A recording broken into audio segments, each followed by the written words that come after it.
Olá, eu sou a Keila e nós estamos no devocional da PIB-BH. Seja muito bem-vindo e que Deus agora fale ao seu coração. Hoje nós vamos ler o texto de Lucas, capítulo 1, verso 35. E nós vamos aprender com Maria um pouco sobre a maternidade e alguns cuidados que nós devemos ter com relação aos nossos filhos. O texto diz assim: O anjo respondeu: O Espírito Santo virá sobre você e o poder do Altíssimo a cobrirá com a sua sombra. Assim, aquele que há de nascer será chamado Santo Filho de Deus. Maria recebeu o privilégio de portar em seu ventre, de gerar em seu ventre Jesus Cristo, Filho de Deus. Ela teve o privilégio de ser a sua mãe biológica, de conduzi-lo nos seus primeiros anos de vida, de ser um instrumento para fundamentar a palavra de Deus, os princípios de Deus no coração de Jesus e de potencializá-lo em toda a sua trajetória e propósito. Mas nós sabemos que essa maternidade não deve ter sido fácil devido às circunstâncias que Jesus vivenciou, principalmente quando ele iniciou o seu ministério aqui na terra. Mas ela permaneceu firme. E sabe o que trouxe essa firmeza e essa solidez para ela? Primeiro, a paz de que Deus estava com ela, de que ela era uma filha amada do Senhor e de que muito mais do que mãe de Jesus Cristo, ela era sua serva, discípula. Ele era o seu Salvador e estava ali para lhe trazer a vida eterna. Então, o primeiro ensino que podemos ter com Maria é que os nossos filhos não são nossa propriedade, eles são de Deus. E por isso podemos confiar nele. Maria aprendeu a confiar quando teve a visita do anjo Gabriel, pois sua gravidez, além de ser sobrenatural, representava uma ameaça à sua própria vida. Mas ela aceitou os riscos, pois ela sabia que mais do que José, Deus seria o pai do seu filho.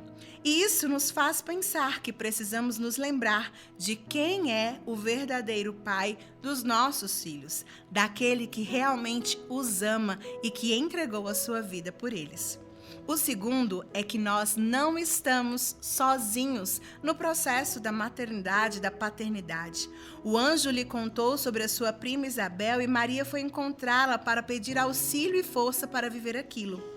Você também não está sozinho nessa caminhada de educar os seus filhos. Você tem o Espírito Santo em você, você tem a palavra de Deus que nos direciona em tudo, você tem a sua célula, os seus pastores, a sua igreja. Por isso, não hesite. Peça ajuda. Você não está passando por isso sozinha. Há outras pessoas também lutando pela vida espiritual dos seus filhos. Então compartilhe e cresça junto com a família. O terceiro é que devemos entregar os nossos filhos a Deus. Quando Maria e José perderam Jesus e ao procuraram, encontraram-no no templo, vemos que Jesus perguntou para eles se eles não sabiam que ele deveria estar na casa do Pai. Maria e José procuraram desesperados por Jesus. Provavelmente eles se sentiram frustrados e péssimos pais. Porém, a resposta de Jesus os tranquilizou.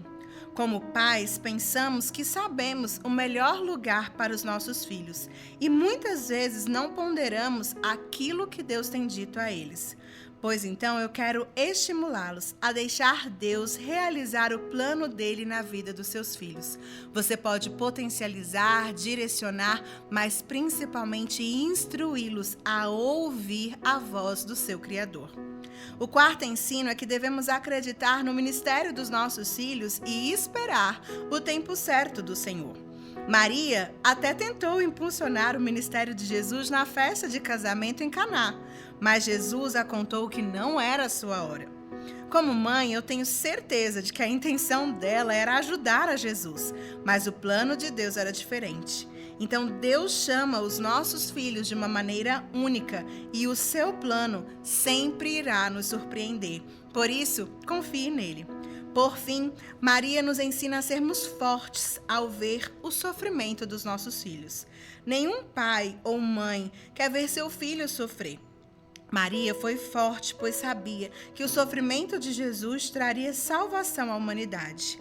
Como pais, devemos guardar essas lições e entender que Deus guiará os nossos filhos e que o nosso papel é mostrar-lhes o caminho, sendo exemplo, dando ali para eles todo o que a palavra de Deus diz sobre eles e confiando que mesmo nas lutas, Deus os trará para perto. Hoje, então, eu quero te convidar a entregar os seus filhos a Deus. Ore por eles, ore pela sua família. E se você hoje não tem filho, ore por aqueles que Deus ainda te dará. Já os entregue nas mãos do Senhor, porque eles estarão no melhor lugar. Que Deus te abençoe, que Ele te dê um ótimo dia e que Ele abençoe também toda a sua família. Um grande abraço.